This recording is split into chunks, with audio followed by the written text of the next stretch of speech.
Boyz. Boyz. Liquid. Hot. Ice cold steamy Boyz. How can a boy be ice cold and steamy? Like what is it, liquid nitrogen? Listen, we're living in 2021 now. Come to find out, the sequel is always worse. So shit doesn't matter anymore. I feel like that meme. Yo, 2021 had us in the first half. We're a second half team.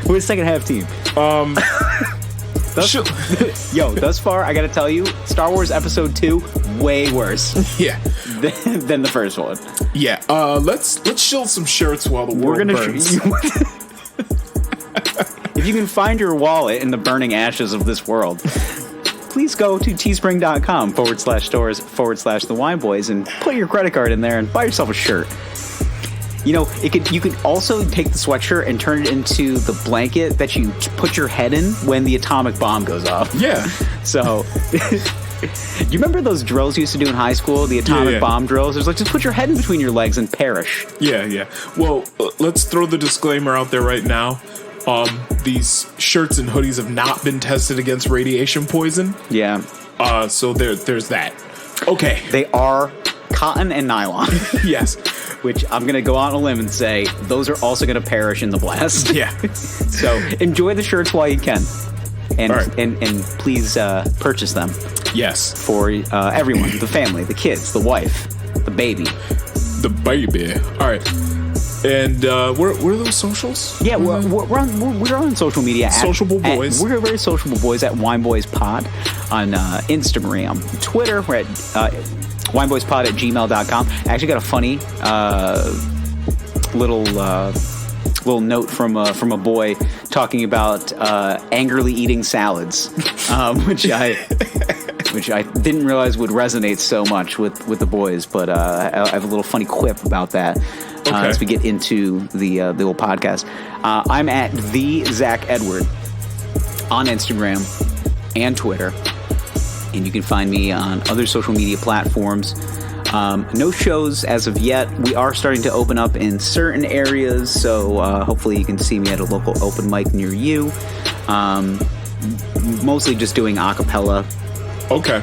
You know, off the cuff, acapella. I bring my boy Kyle. He just plays bongos in the background. All right. Makes the Africa face. I like that. Spaghetti. Rumpunting boys.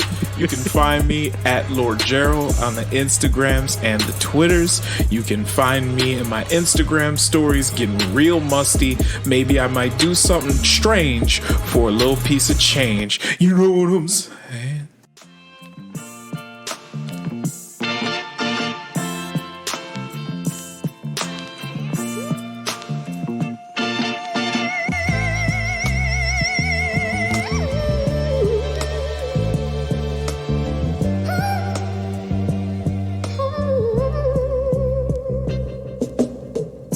Hi, I'm Gerald. And I'm Zach. And we are the Wine Boys. Hey, boys, we're back to WBOYZ. Boys, WB. Sponsored by.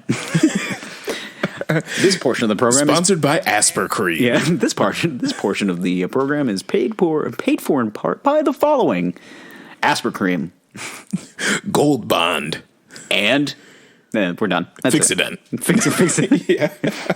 I just imagine that the first sponsors of this podcast will basically be every 30-second ad in The Price is Right. Okay. So it's just going to be like Colonial Penn.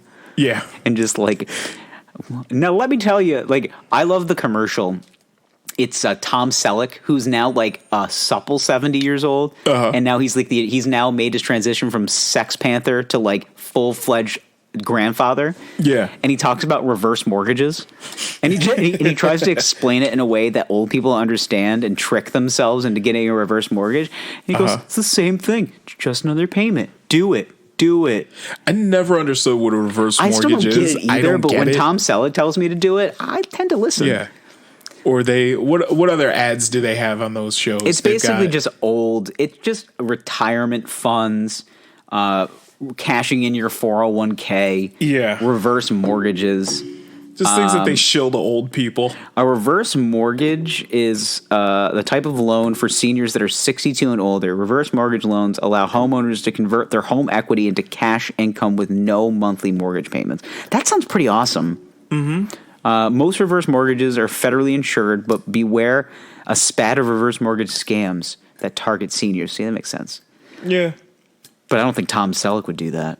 Not at all. Tom Selleck? Yeah. He was in Magnum P.I. Yeah. He was in Friends. He used to fuck Monica. Yeah, and he was significantly older. Did he fuck That was Monica? a plot line. Right, it's Monica. I don't know which one. Who's Courtney Love Cox? Courtney Loves Cox? Is that her name? Yeah. It's Courtney Cox. Courtney Cox. I never actually, like, my wife used to watch reruns of Friends all the time. Monica? Let's see. What did Courtney Cox? Yeah, it is Monica. Okay. That's right. My wife used to watch Friends all the time, and I could never get into it. Yeah. I just couldn't get past the fact that these friends are living in New York City. My old lady has every season on a box set. Yeah. Yeah, it's pretty tragic. Yeah. It just sits in a closet. I just couldn't all these white people are living in New York in the 90s. There's 3 black people in the whole 20 seasons of the show. Go inside Central Perk. You see one black guy always in the corner just reading. Yeah, he's the only one. Yep. You know what he's reading? Malcolm X. He is? I don't know. I hope so. I hope that that's an Easter egg. You find 3 or 4 years later, you're like, oh, dude, season 7, episode 26. I saw the one black guy in Central Perk reading Malcolm X. Wow. Yeah. It was Wayne Brady. Who would have known? Wow. It was a young Wayne Brady. It was pretty cutting edge for the time. Yeah, I know. 1997. When progressive. Yeah. Could you imagine a show like that today, but with black people? It would be incredible. I'd watch it every week. It wouldn't be called Friends. It would be called Boyz. Bro. With a Z. Or Insecure. That's true. It is essentially Insecure. Yeah. They weren't the first. Find the exact replica of David Schwimmer as a black guy and then come back to me. I'll look for you. I'll look. I can't think of anybody. Me either. But we'll find one. He's just a very but also, there are plenty of awkward white guy. Yeah, there are plenty of black sitcoms. Well, I mean, yeah. Yeah. And I was just, I don't know, just Friends just never did it for me. But was there a black sitcom with 8 people that were interchangeably always in the same place at the same time? There's Families. Girlfriends. Yeah, Girlfriends was classic.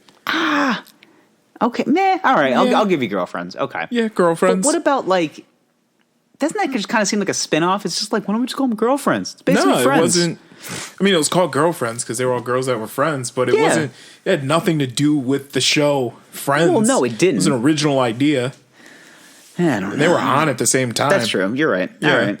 I don't know. There were a few. Living Single. Okay. A Different World.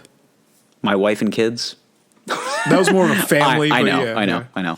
There were a few. I actually really enjoyed My Wife and Kids back in the day. Wasn't even a big Damon Wayans fan. I just liked. Great stand up though. Yeah. Oh, he yeah.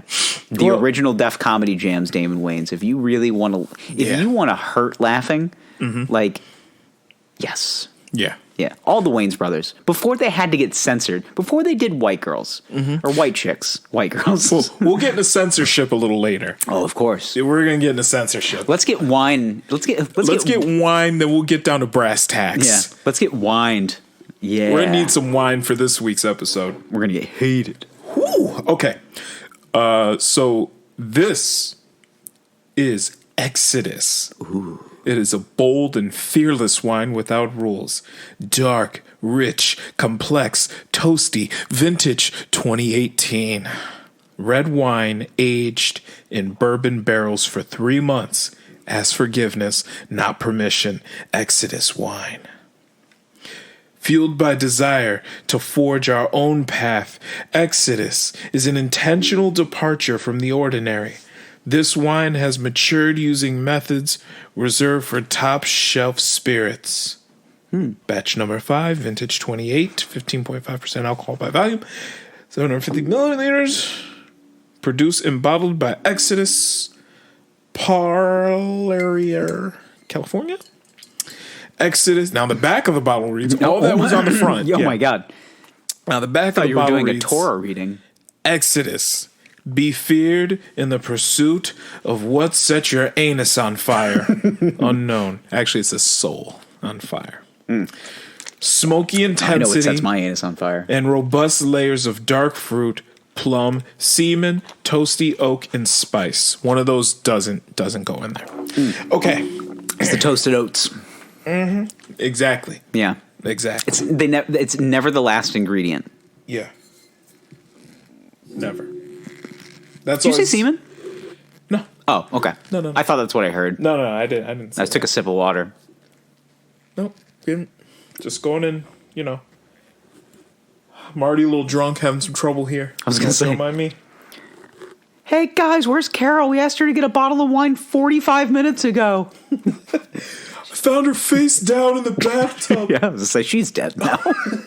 I'm gonna call the ambulance. I imagine that that's the type of friendship that I'm gonna find in my 40s.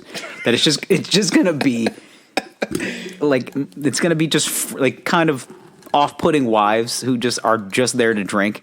And then, like, they're not even going to realize that somebody left the group. Yeah. And then 45 minutes later, they're going to find her face down in a pool of her own vomit. Like, It's the third time this month, Carol. God damn it. yeah. All right, let's pop it. Okay. Yeah. Good. Do it. Oh, Jesus. That's aggressive. High octaves. Okay. I like That smells interesting. I like the look of the bottle. It kind of gives me looks like a rum bottle. It does. I honestly don't like that it's clear. For the uninitiated boys, give the cork a smell. The reason why a lot of times red wine is in like that greenish, that dark colored bottle, is because light is really the enemy. Light of is the these enemy for wines. dark red wine. Yes. That's why it has to. Usually, the fact that red wine is in a clear bottle right now and it's coming from California is kind of it's a little sus. disrespect. It's a little sus. It's kind of disrespectful to the wine. Yeah, so light is Because really it's got the to get enemy. to. You got to get to New York. You got to make sure that no light gets to it. No, you figure it's in a crate. You know, it's gonna. So it's not it's dark in the crate. It doesn't hit the light really until it gets until it gets put on the shelf. Right. But and who knows how long this has been on the shelf. I don't know. It doesn't really have like a dusty look to it. No, it doesn't. It doesn't. But still, it's I said we've learned the hard way that some wine does go bad in the store. Wine can go bad in a store. We have learned that before, and that was in a dark bottle. Yeah, but that just came with. I mean, it just wasn't sealed very well. Yeah, it wasn't sealed well. Who knows how long it was on the shelf, so on and so forth. What if the owner like put his dick inside of it? We don't know. He could have. Probably came in it. That's why it was brown. Old cum. Old cum. Makes sense. Yeah. He might have a prostate infection, but neither here nor there. It tasted weird. We drank prostate infected cum. Had a buttery finish. It sure did. A little bitter on the palate. Otherwise, pretty smooth. Oh shit! I didn't even take a picture of the bottle. What am I? I am off my game. You know, pause this shit. Yeah, let me pause it. All right, boys. We're back. Took my pants off. Got nice and comfy for you. So now we're ready to drink this wine after it had its little photo shoot. We shot some stills before we're ready to get down to brass tacks. Yeah. No Okay. Instagram, no filter. Yep. All right. Prepare your anus and your cam. She's dark. She's wet. She's wanting. A little red on the inside too. I think that's a All right. medical issue. That seems more of like a problem than a solution. You might want to call your primary care physician. I'm going to tell. Oh my God. I caught it. Good job. Thanks, man. Got hands, huh? Yeah, I almost spilled water all over the place. Good job, man. Yeah. Proud of you. Okay. All right, ready? All right. Glug, glug, glug. There we go. Move that in there. Corvette. Yep. There we go. You had to squeeze it in, didn't you? Corvette. All right. You know. Cheers. Yeah. Let's see. Sounds like a losing streak. Okay. That's nice. Smells all right. Smells like red wine. Nothing crazy. Nothing out of the ordinary here. I'm getting like a cigar quality to it. Yeah. It's very dark. very dark, strong. Yeah. Blackberry. Yeah. What we got here? Not a lot of body to it. No, It's very clean. strong. Yeah. It's almost like drinking bourbon. I'm getting plum. And I know this is aged in Yeah. bourbon barrels, but this drink's more like a whiskey to me. But Smoother. It's fairly smooth. It doesn't have a lot to it. no. Not a complex body. Nice tannins. Yep. I can't put my penis on This is definitely a whiskey drinker's wine. Yeah. And we're going to have to aerate this. I think so. I can't tell if I like it. Do you? Me either. It's like drinking whiskey, honestly. But I like whiskey. So Yeah, but it's different. You know, it's definitely complex. It's very dark. I can't get that cigar smell out of my nose now. Yeah, no, this is definitely like puffing on a cigar. Yep. But it's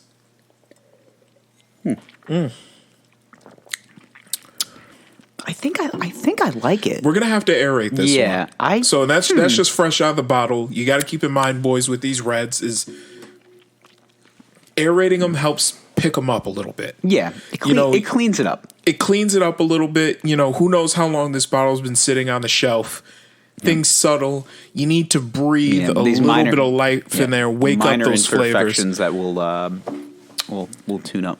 Yeah. Did you turn off the speaker? By the way? Oh shit. Yeah. I was say I'm catching a hum diddly. Amateur hour over Yeah, I here. would say I was catching a hum and say I got great palate, good ears. Oh yeah. Make All sure right. you tag Exodus in that. By the way. Oh, of course. Yeah. Duh. This is Exodus. Yo, get at me, son. Get at me, dog.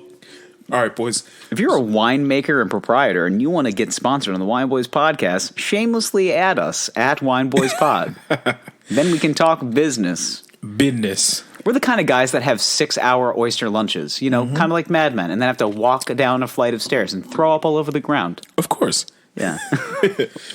Well, it was multiple flights of. It was multiple. stairs. Yeah, the elevator was broken. We had to go up the stairs, and it's just like, why'd you have to have that third martini, Don? And it's just like, come on, man. All right. We're having a good time with the Ford Company. Finish that one up, then we'll aerate. This is Exodus. It is from California of the United States of America Yep. and to the Republic. This is a 88-point wine. You're going to get taste characteristics of bold, tannic, dry, and slightly acidic. Yes. I do get the nice gripping tannins on the back end. It's very pretty. Dry, yes. This is Bone dry. This is dusty dry. Yeah. Now this is a nice cigar wine. Yep. This You're going to is get notes of oak and chocolate.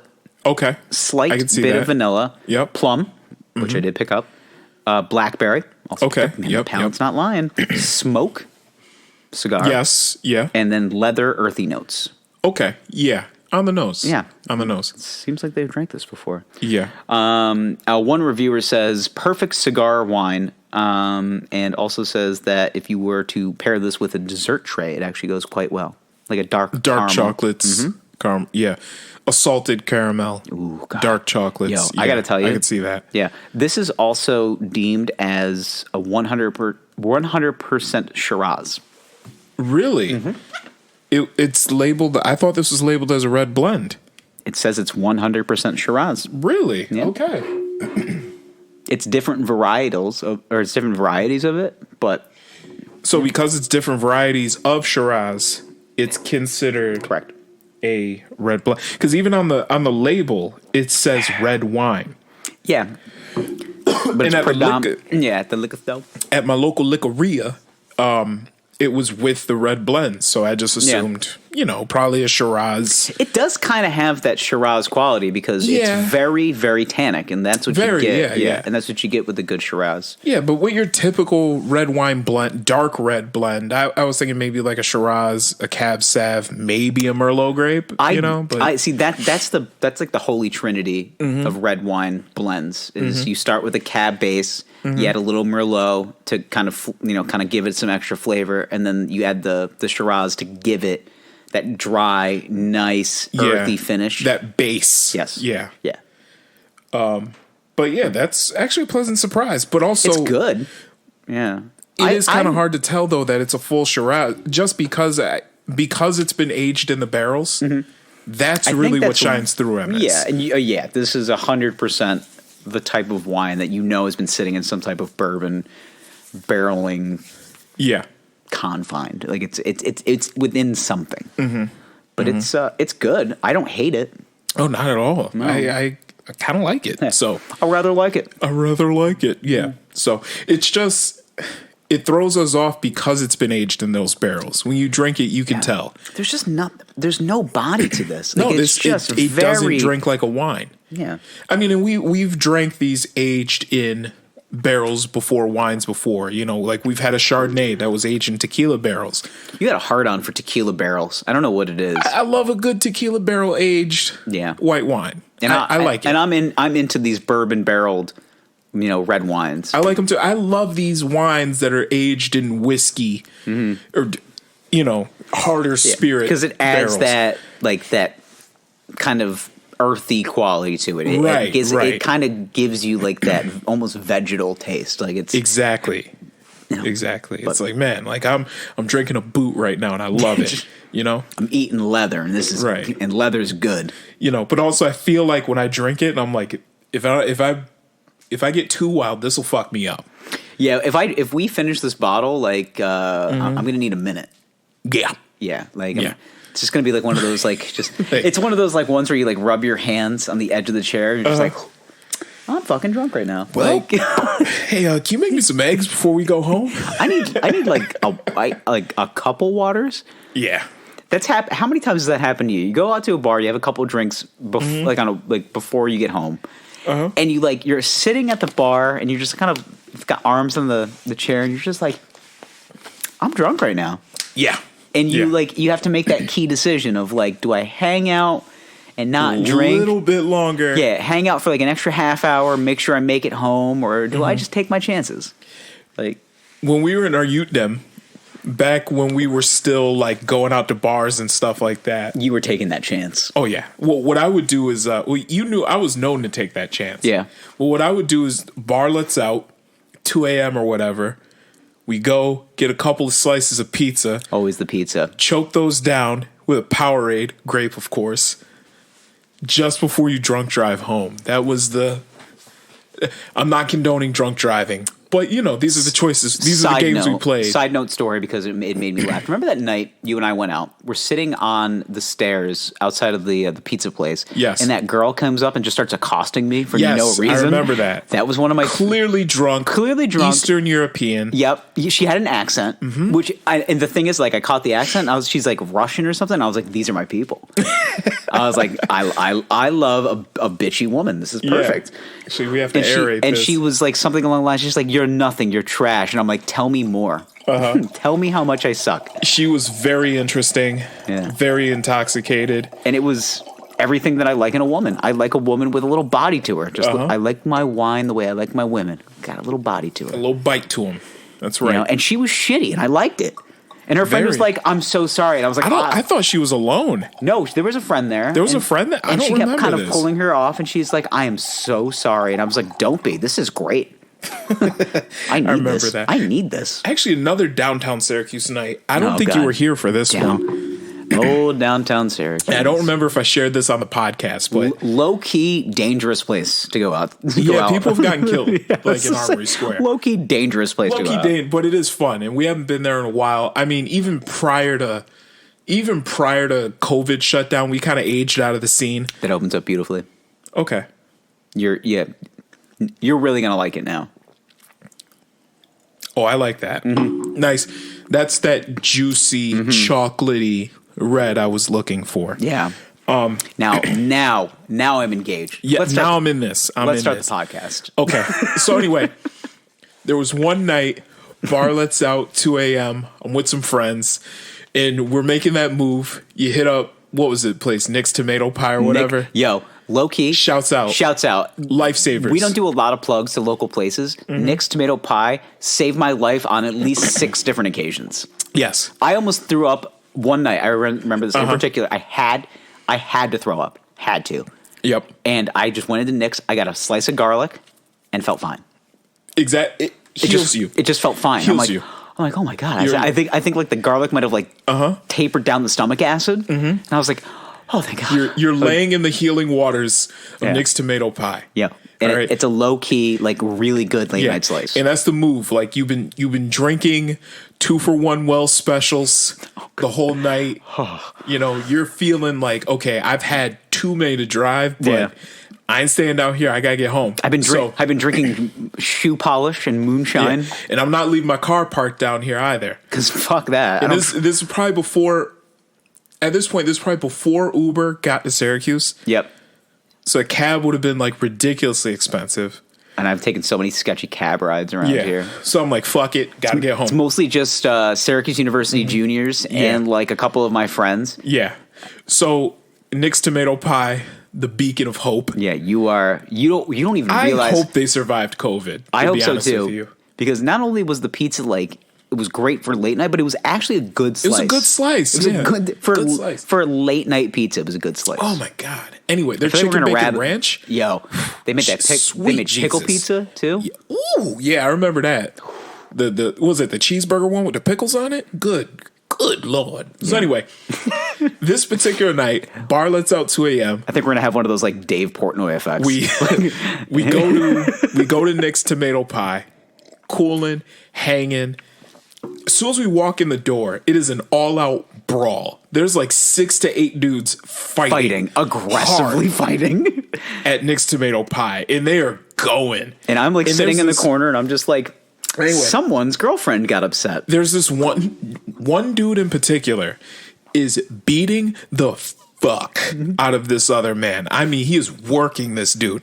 Dude's on the ground, and he is just hunched over him, just giving him the business. Well, you're hearing knuckles on flesh, and it's just like, uh-oh. And I'm like, whew, this man's in trouble. I was like, he's going to have a brain injury if he keeps hitting him. Suddenly, everybody looks over.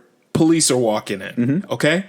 The dude that was giving this man beating this man like a rented mule.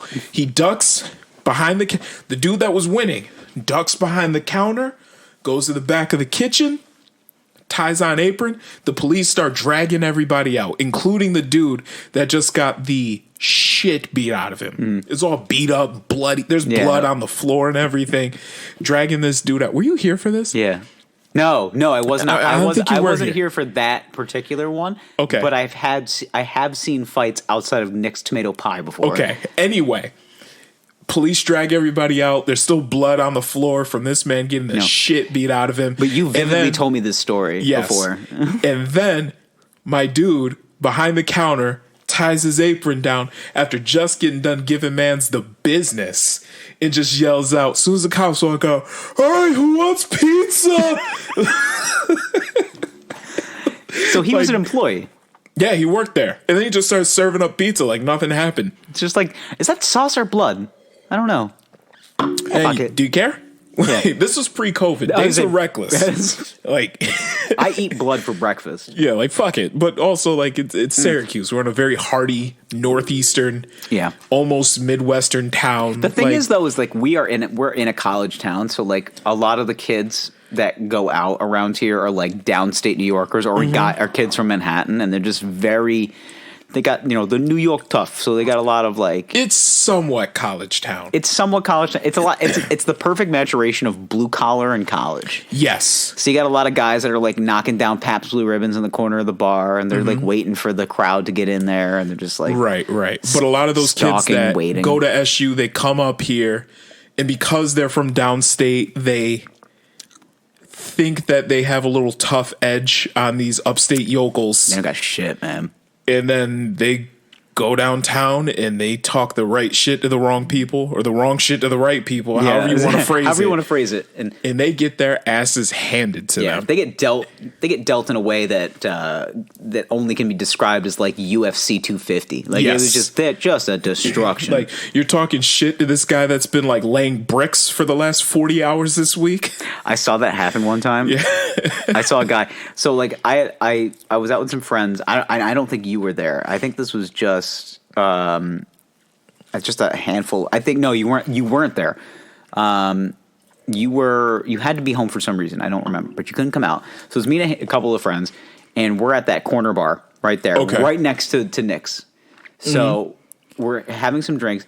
My friend is bartending there, and a guy who had been there for the majority of the night, he's wearing a Carhartt jacket, like a big one. Okay. And I was like, this guy does construction. Like that was just the vibe I was catching for him. He had these broken ass hands. Like I could tell that he did like manual labor. Cock strong. Yeah. You could just tell. Yeah. And he wasn't drinking. He was drinking liquor with beer to finish. So he's basically he's just ripping shots of whiskey with like shitty beer.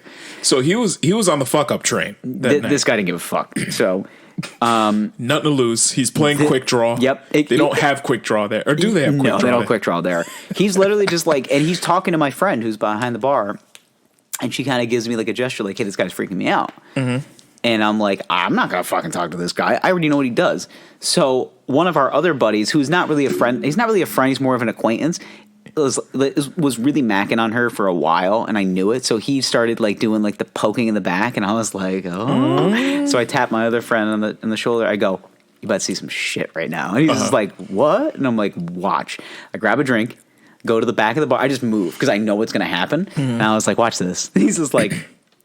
We're all just like sitting there, like sipping our drinks over, like we're watching a UFC fight. Yeah, it's just like, oh shit, what's gonna happen? He taps me on the shoulder. He goes, "Can you stop bothering her?" And the guy just stands up and fucking boom, like just one quick right hand, just bang, like KO first punch, and I'm just like, told you. And I was like, "Holy shit!" The thing is, you gotta learn how to read the room. Yo, if you're gonna survive, that guy was numb because of when you're numb because of alcohol. Like nothing bothers you. Nothing. If you get poked in the back of the head. Oh, you poked him in the back of the head. It was shoulder. It was it was close enough to the neck. Okay. That it was like kind of like in the trap. Just give him a hey man, and I was just like, uh-oh.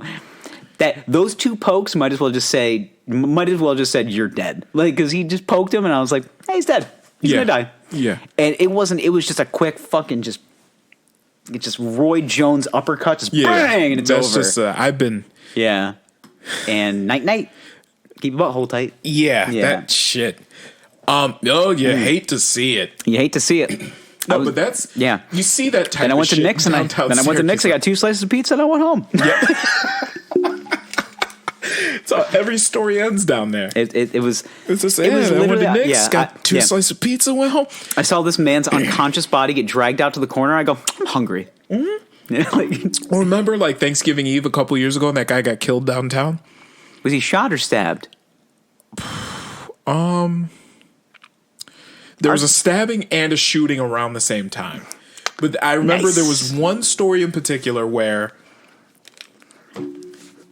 someone was trying to talk to someone's girlfriend. Tempers flared. Hey, you're talking about fucking girlfriend. They start fighting. One of them gets stabbed and dies or whatever. Or it might have been they got into a fight and then the one dude went to his car, got his gun, came back and shot the guy. It reminded me of that.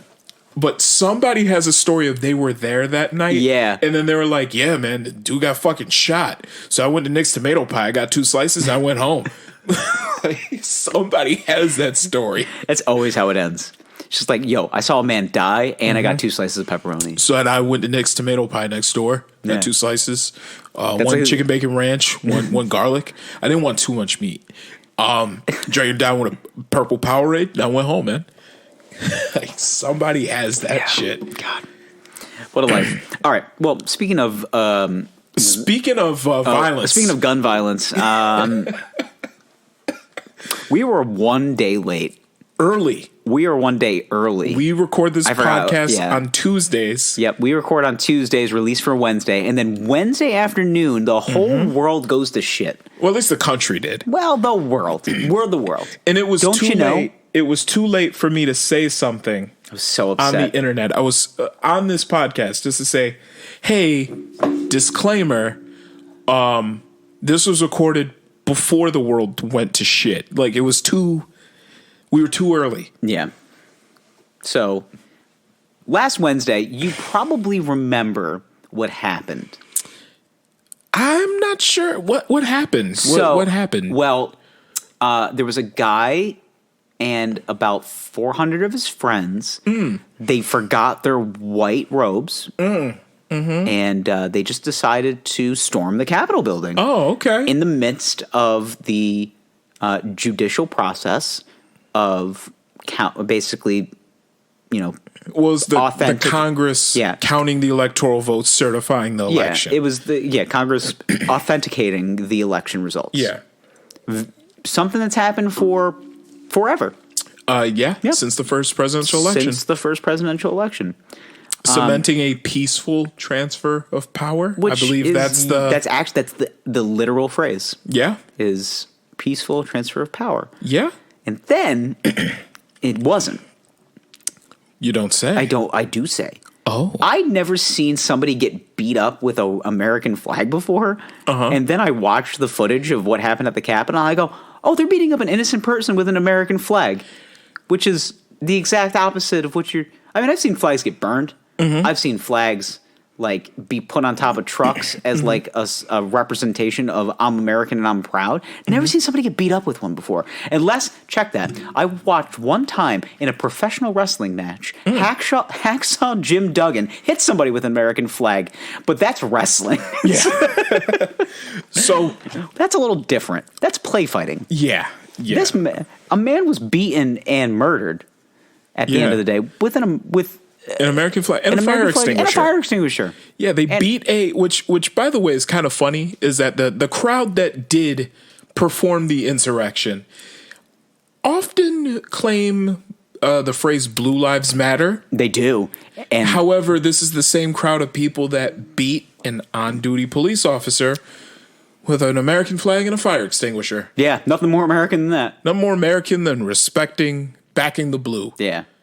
It's weird, right? It's like they just wanted to do it for their own selfish reasons. Yeah. It's like because the phrase "Blue Lives Matter" was all about the police and not about...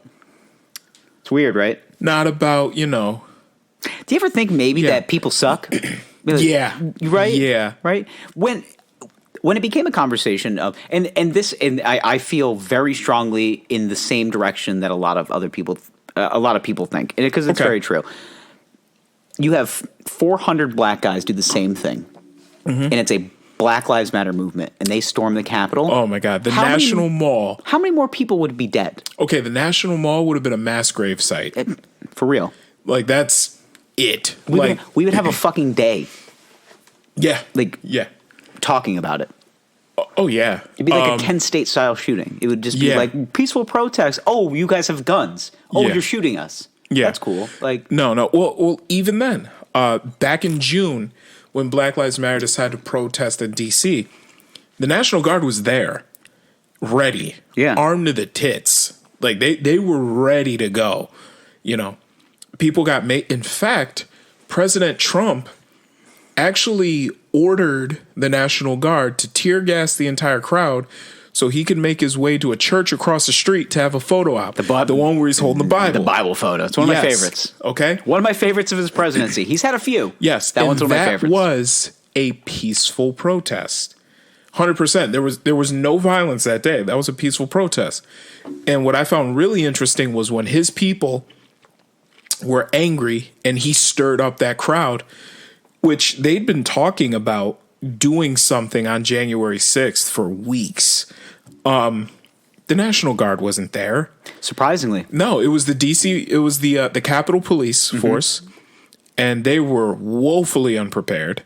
Well, woefully unprepared and they weren't even briefed. Like, they didn't know. No, they weren't told, but there had been chatter about this for weeks. Yeah. Yeah, so... But it's not their job to make the final decision. Like, the guys on the ground... That's not their job. They need to be ordered to do these things. Right. And that's where it comes from the top. It was the National Guard should have been there from the beginning. Should have been. The Capitol District Police should have known. Yeah. Should have anticipated this was going to happen and should have been able to prepare for this. Yeah. So already, and I'm going to put it where the goats can get it. Oh no, I'm stepping on my soapbox again. I think Trump, Rudy Giuliani, Don Jr., they all need to be tried for sedition. All three. I mean, do I think it's going to happen? I think Rudy's going to die. Based on the way he was leaking. leaking oil, leaking hair dye, whatever it was. He literally looked like he was leaking gasoline out of his skin. I go, oh, Rudy's dead, and they're just inflating him with stolen oil from the Middle East. Yeah. No, but even then, Rudy Giuliani literally said in his speech right beforehand, we need trial by combat. I was like, okay. That just sounds Don like Jr. told them, fight. We need to fight. We need to fight for our democracy. And I will be there with you fighting. And Donald Trump said something very similar. I honestly think, like, this gives me a whole perspective of, like, I think reality is a suggestion. Yeah. I don't think any of this is real. I think the aliens are looking at us being like, not today. Yeah, we're going to wait. Let's hang back. What? Let's wait 15 years. Let's wait till they're nice and, like, comfortable again. They start making some cool shit. Yeah, because, the aliens are, like, chilling, right? Like, they were thinking about it, and then they, like take this shit over. And then they, like, picked up, they bounced, like, CNN off of a local satellite or whatever. And they're just watching, and they're just like, they're still... Yeah. This is dumb. They're like, listen, Jersey Shore is the best show on TV right now. Yeah, like, this is I think Earth is really doing well for itself. Look at the ratings. Look at the ratings of Earth. Yeah. They're like, you know what? Let's hold back, wait. They got some shit they need to figure out before we can come. They're like, let's figure out, like, let's get the galaxy prepared for what we're about to bring in. Because we need to be honest. Like, once we bring these crazy fucks in, like, they might take over the galaxy. And, like, we're not prepared for that. No, they're just going to kill... Listen, at this point, if we sent an astronaut, well, for them they'd be astronauts. We sent an astronaut, it'd be Bleak Blork and Dookie Dork. Okay, those are our two most experienced guys. We're gonna send them to Earth. They're gonna, basically talk to the leaders, have a little powwow with them, and then let them know, hey man, we're coming peacefully. We just want to say what's up. We're from neighboring planet Snooky Nuke Nuke. And we just want to say, what's up? What's good? Here's a finest bottle of our wine. It's been aged in whiskey and bourbon barrels. Heard you guys like this shit. That's what they're gonna say. And they're like, well, yeehaw, I like me some whiskey. But then they see that we're fighting over each other because, the election was clearly not rigged, but this one orange guy is saying that it was rigged. We're like, we're just going to hold back a little bit. Let the 1,000-year-old man come in, take power. Let's see what he does with things. And then, we'll just see what happens. I don't understand anything anymore. As soon as I saw that happen, I was like, okay, we're, as a nation, this is as deeply divided as we have been maybe since the Civil War. Accurate? Yeah. Politically, yes. Politically, yes. And I've seen graphs showing that we are getting more and more divided politically. Yeah. I understand people's unwavering desire to be patriotic and to be like the flag bearer of the United States of America. Like, I get it. I don't. But I get it because they have nothing else to live for. Like, that's their sole existence. See, because there's a particular brand of human being, which is the people that storm the Capitol building to disrupt what is supposed to be just a very, in and out type of thing. Like, yep, that's good. Let's go get some lunch. Yeah. I get it from the perspective of I don't think they have anything else to live for. Okay. Like, I think that their sole existence is to disrupt. But, okay, as a black person, I don't understand that undying patriotism. And you have every right to because of, your historical context. Historical context in your race. I mean, it's unfortunate. As a white man in America, the only problems I have are my own. Like, I don't walk out my door and get into my car and think, if I get pulled over today, it could get violent. Yeah, I just think the cop's going to be a little unruly. Maybe he'll yell at me because his wife, maybe breakfast was cold. Yeah, and that's he gave her a black and blue eye. Yeah, he beat up his dishwasher and then he went to work. But I don't feel like I'm going to get. I don't think I'm going to get killed because because I got a routine traffic stop. Yeah, I'll never understand that.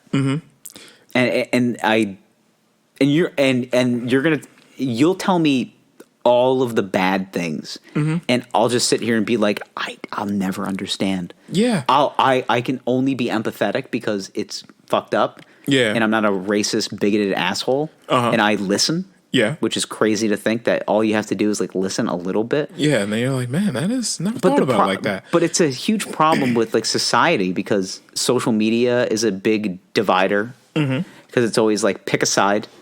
Yeah. Like we joke about it on this We joked about it on this podcast forever. Yeah. Going into the election, pick a side, America. It's blue or red or patriot or vice versa. Like you pick a side, you have no choice. Right. Like we were joking, but I also kind of wasn't joking. Like no. Because we knew what was going to happen. Oh yeah. I mean, it doesn't take a genius to figure out that like. I can't take credit for this, but like I know a couple of people have said essentially like America is essentially broken up into two groups of people. There is undereducated working class people that are angry and don't think they get the advantage of the world, and then there's overeducated people that are useless that just do nothing, that basically can only quote Woody Allen movies. Right. Like, that's it. And I'll be honest, like neither side is perfect.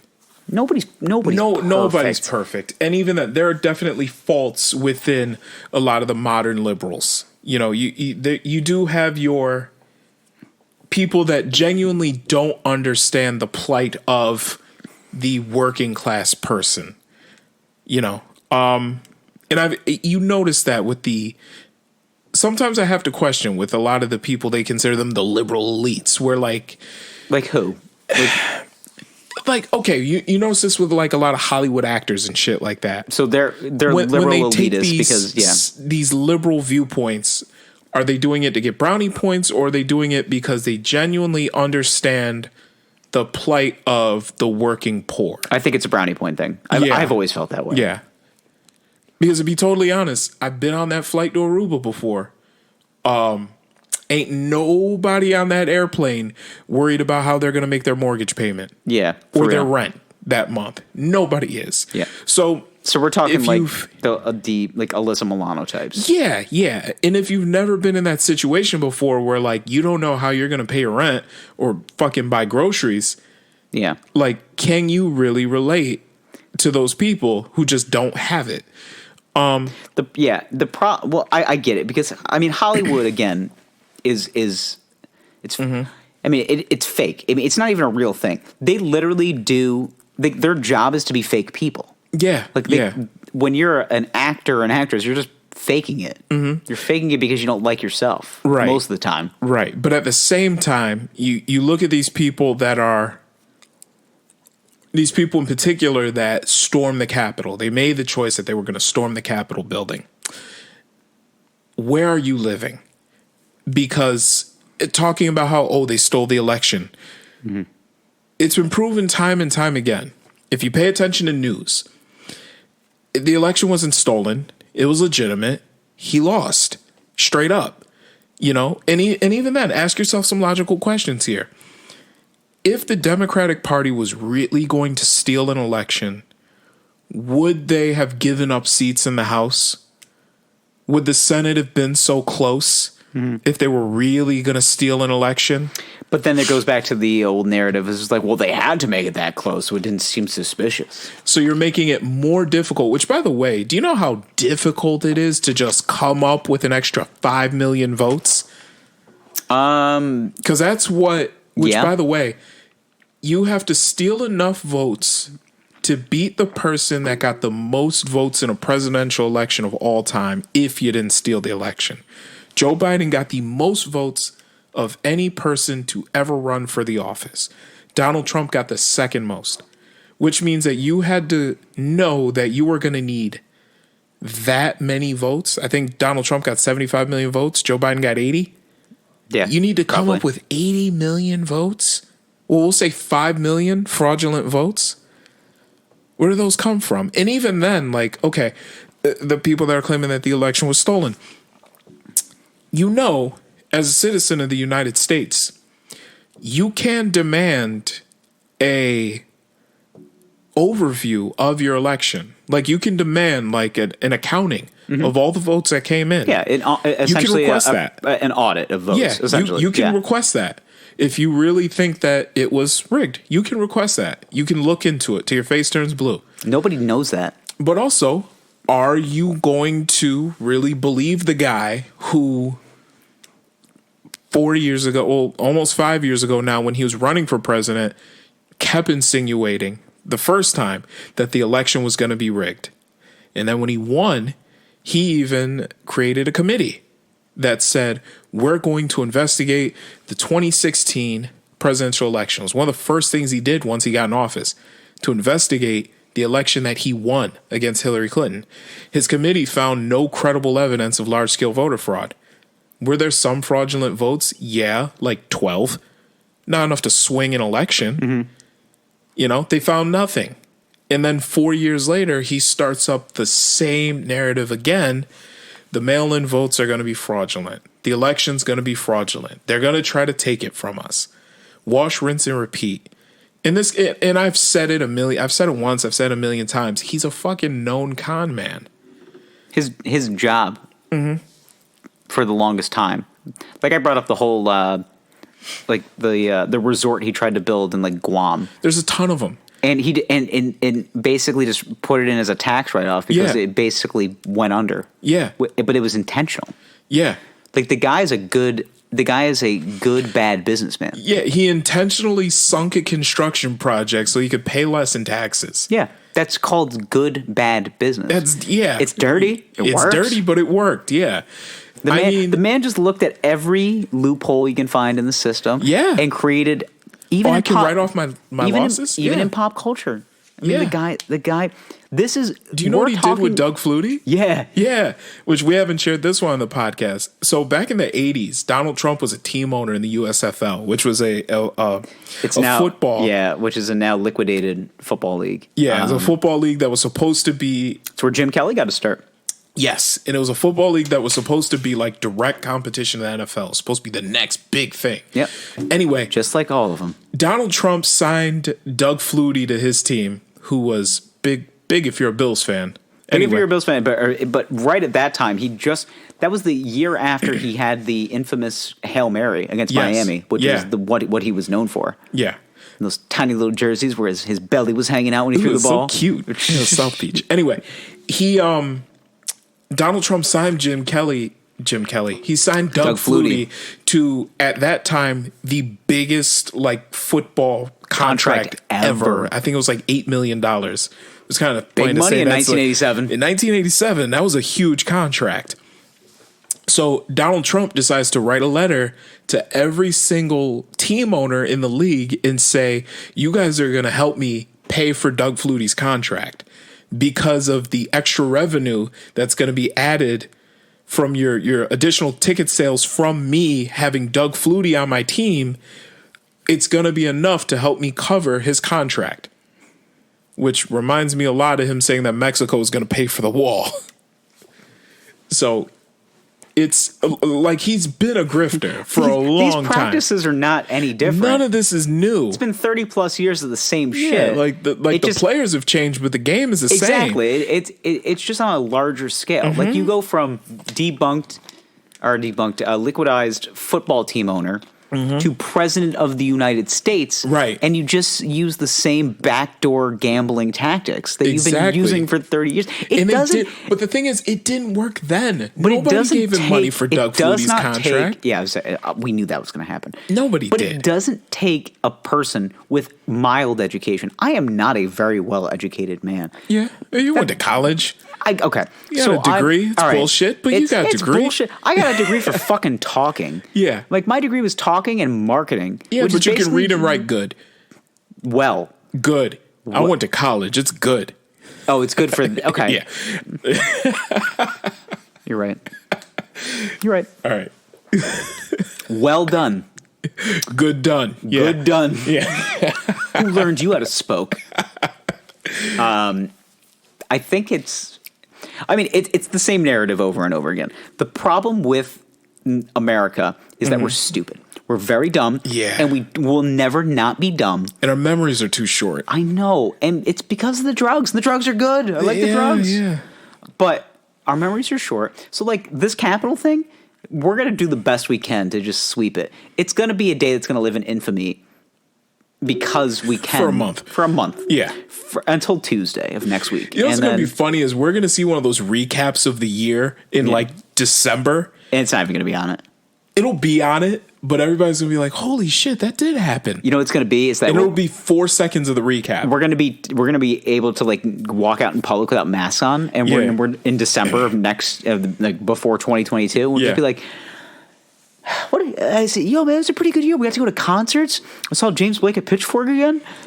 It was a great time, man. I haven't seen him at Pitchfork since 2011, man. Yeah, that was man. good. That was when we saw Christopher. Yeah, Christopher with the Molly. How's he doing, by the way? Crashed his car. He's a janitor now. Wow. He had a bright future. He was going to finish out his last semester at Dartmouth. Yeah. Crashed his dad's Mercedes on the way home. Yeah, well, I wish him well. You know, he's a good guy. Yeah, bless his heart. Yeah, he gave us that Molly. Yeah. All right. James Blake never spoke to me so much. But even that. But what's funny though is you see the privilege of these guys that raided DC. I mean the QAnon shaman, the guy with the horns. So I tweeted this. I related him to Buffalo Bill. Where I was just like, he puts the lotion on the skin or gets the hose again. Yeah. Which, by the way, which I think is hilarious is I saw this on Facebook. I had to check Facebook after. I had to. Because you know certain people that you went to high school with are going to be like...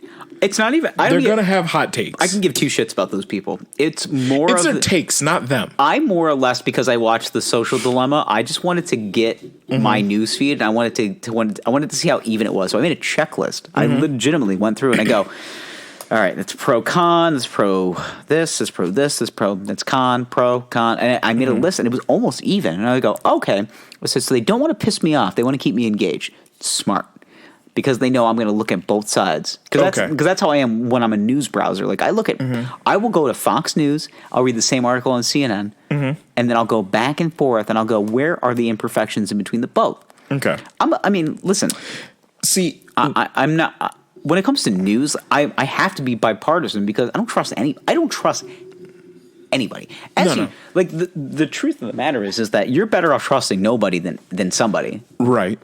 So go in with like no trust, and I guarantee you your news cycle will be cleaner and you'll feel better. Okay, but here's what I saw on Facebook. Okay, obviously you got the people that were just straight up, this was awful, this is terrible. Then you had varying degrees of other people. You had the people that typically always have something to say when it comes to Donald Trump or black people. They were silent. You had some of those. I noticed some of those people were silent. Interesting. Then you had the people that were, I'm not taking a side, but yet they have to tell you. They have to tell you that there are bad people on both sides. Yeah. Then there were the people that said, you know, I think this was Antifa. It was clearly Antifa that did this, posing as Trump supporters. That's what I saw in my newsfeed. So you mean it's basically just a bunch of propaganda and nobody knows anything? Yes. Propaganda, nobody knows anything. How can we be sure of really what happened? Yeah. I love Trump has created wartime propaganda that has not been seen since Hitler. And that's and not been seen since World War II. This is the most rhetorical presidency that I've seen from world leadership or from a leader since Adolf Hitler. And that's not even just saying that, like, we know Trump is very white supremacist driven. That is not hyperbole. It's not hyperbole. It's the fucking truth, man. Yeah. Rhetorical. If you're talking about pure rhetoric, you're looking at somebody. I'm sorry, boys, I'm using big words. Rhetoric just basically means convincing. If you look at somebody, there are two people in this world, and maybe this is probably Trump's ploy, that he just wants to be the kind of guy that can just stand out and be like, look what I made these people do. Yeah, I'm sure. I'm sure. He was probably loving it. This is not a political agenda. This is not like for your country. This is ego stroking. That's all it is. He does you think he jerked off while thinking about this? He came 4 times as the Capitol was being raided. Just, Actually, let's be honest. That guy can't come anymore. That bitch Nancy Pelosi. Yeah. Well, this made his big toe shoot up in his boot. Yeah. Let me tell you. I feel like every time Nancy Pelosi degrades his name, his heart goes 3 sizes. Like he's just like, oh God, Nancy. Say it again, Nancy. Yeah. Say it. Yeah. Say impeachment. Oh, impeachment. Impeach. Yeah. So, but what I found funny though She's was dirty too. She won't even wear a mask in the hair salon. Oh yeah, so fucking Nancy. She's fucking Nancy. She has her issues. She's the worst. She needs to, honestly, nobody should be in politics when they're in their fucking 80s. She just turned 100. She's 142 years old, okay? But anyway, I digress. Her and King Tut had a spa day together. What I found funny, though, was these people, I saw people saying that it wasn't Trump supporters that did this. Sure. This was QAnon in disguise. I love the QAnon. The QAnon rabbit holes going for. I'm sorry, not QAnon. This was Antifa in disguise doing this. The QAnon like red pillars that are just fucking jerking the dick of QAnon on all of these Reddit forums. You see the new message from Q? Oh my fucking God, dude. Yeah. Kill me. Yeah. So, but what honestly, actually don't kill me. Keep me alive because I need something to watch. But what I found funny Football season's almost over. What I found funny though about these people talking about QAnon and how, this was actually Antifa that did this. You see, okay, these idiots that stormed the Capitol live streamed it. They took a ton of pictures while they were doing it. And you can see these same people at every fucking Trump rally were there. That one dude, the QAnon shaman who had the horns and the fur vest on. Same guy. Same guy. He's been at all sorts of fucking rallies. There's videos of him at rallies for the last 4 years. There's no mistaking that this is who this guy is, which, by the way, he's being held in prison right now and he's refusing to eat because he eats a strictly organic diet. You heard that? That is hilarious to me. I'm not going to eat. Strictly organic, bro. Then die. I don't give a fuck. But also, I just think it's funny though. That's the most liberal audio. That's the most liberal thing I've ever heard from a Trump. Yeah, yeah. Just you're trying to tell me you want to eat a fucking Skittle right now. Don't be a dick. Bullshit, dude. Just eat. You weigh 46 pounds. What are you doing? But anyway, what I found really funny though is they took so many pictures of themselves. There was no expectation of consequences for what they did. I heard one video. These guys are leaving the Capitol, and you can hear on video these two guys talking to each other. They're like, "Man, that was crazy. Let's go get a beer together." Like, dude, you just committed a high crime. Yeah, you just committed a now federal we're gonna go offense. to fucking TGI Fridays and go get a beer. Yeah, that's the rhetoric that Trump has created. It's it's different, but it's Trump basically created the same rhetoric as eradicate the Jews, without saying the same thing. I could go for a Michelob Ultra right now. Yeah. Hey, why don't we do this? Why don't we go get a sizzling fajita platter and let's talk about eradicating an entire race of people? Let's do it. Let's do it. Listen, man. How many swastika tattoos do those people have? I'm going to assume a couple. Oh, yeah. Well, you saw there's 14 guys. There's over 1,000 people there. There are at least, listen, okay, if there's over 1,000, there's at least 14 guys with a swastika tattoo somewhere. 14? You're lowballing it, bro. I am lowballing it because I want to be accurate. I'm going to say 200 to 300. No, let's say 14. 14 is a good, comfortable, family-style home number. But keep in mind, these are the drugs. These are the dregs of the internet. 26 people. You refuse to believe that there are that many neo-Nazis. 49 people. I mean, why don't you just go to Parler and find... you were stroking up. Oh, you were climbing the wrong tree. There's not a lot of shit that's been taken down. I'm pretty upset about it. You're upset? This is really a affront to your freedom of speech here? Yeah. Huh? Yeah? They're ripping down my walls. They're ripping down the walls of freedom of speech, yeah? You know what the funny thing is, though, is that the people that actually were making the most sense have 8 teeth. That's how are they making sense? They just because I watched an interview. I forgot it was some news source, but they were talking to a guy who was they were like, my brother was there, and I didn't understand why he was talking all this nonsense, Billy Bob Jean. And he was like, he had 8 teeth, 4 of them were fake. Yeah. And it's like Billy Bob Jean Bob was like, I didn't understand why he was talking all this nonsense. And I said, I'll tell you what. And I was like, oh my God. I said, this is the voice of reason in America right now. His fucking his old toothless cousin Cletus. Yeah, Cletus, man. He's just it's crazy. Like I said, we're living in a simulation. We don't matter, and we just need to face facts. Yeah, this isn't real. Yeah, boys, this is what you should take out of this podcast. Do what you want to do. It doesn't matter. Mm-hmm. If you are an electrical engineer right now, but you want to be an artist, quit and just start drawing shit. Yeah, whatever you want, bro. Start drawing shit. Draw shit. Whatever you like. Just do it. Just do it. It's cool. What are they going to say? Oh, you need to build some like electrical stuff. Fuck them. Do what you want to do. build some electrical stuff, bro. Yeah. No. But one thing I love though, and I got to cover this. And then I'm off of it. Okay. The Parler thing and getting rid of Trump on Twitter is another thing I've seen where these fucking retards saving face, man. R words, please. Yeah, I'm sorry. These fucking retards are talking about, this violates freedom of speech. Bro, that's not how freedom of speech works. No talking was being done. No. Well, okay, but even then, right? Just violent rhetoric. That's all it was. Yeah, but even then, right? Okay, Trump is taken off of Twitter and Facebook and and Spotify.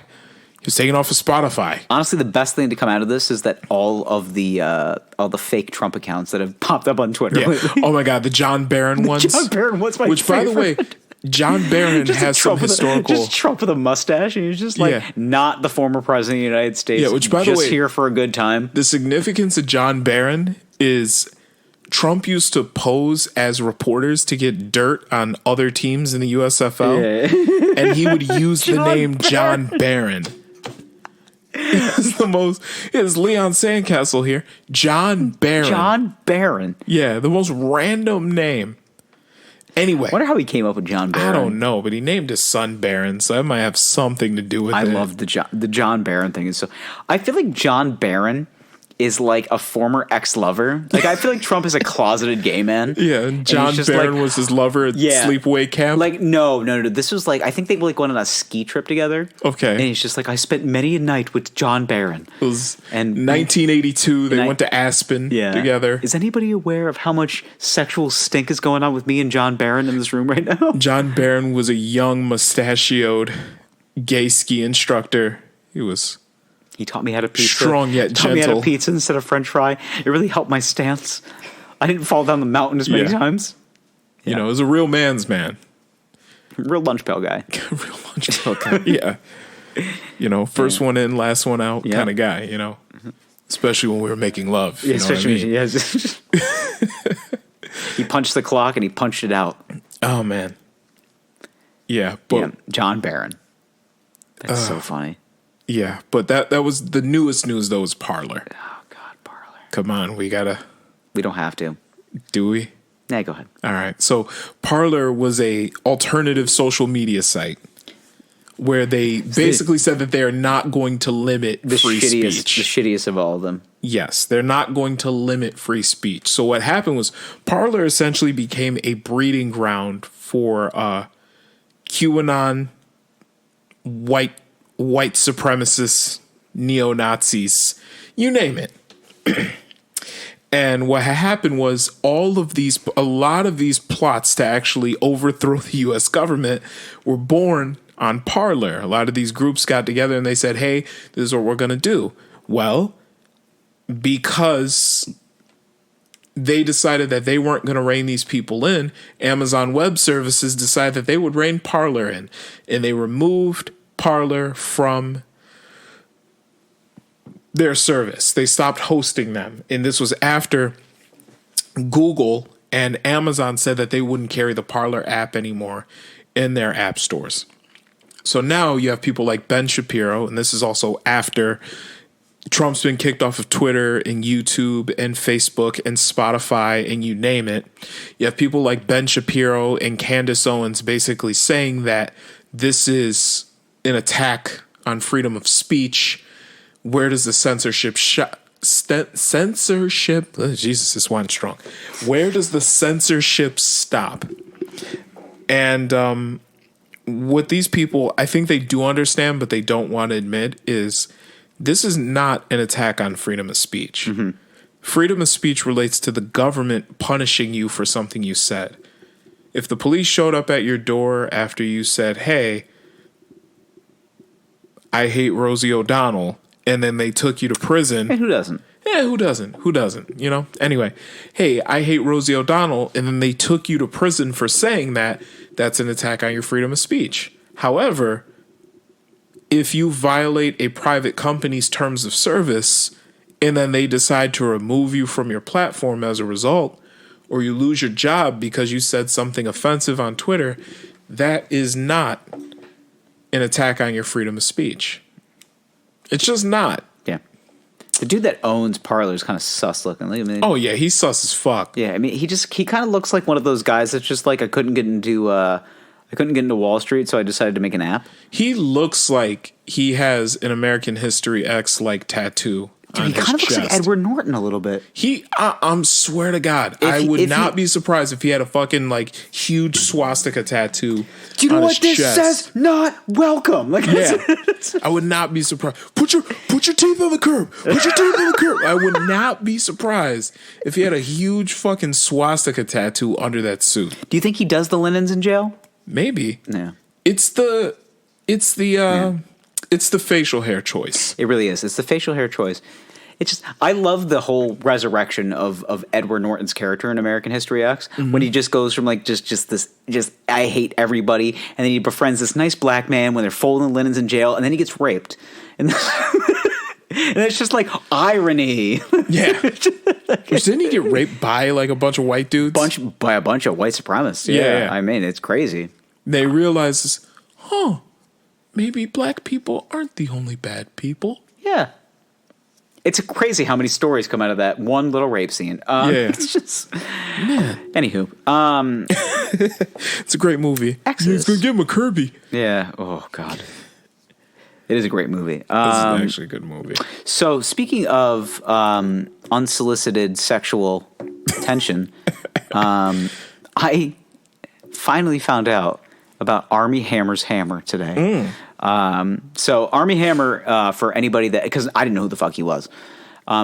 He was both Winklevoss twins in The Social Network, and they did that shitty Lone Ranger movie.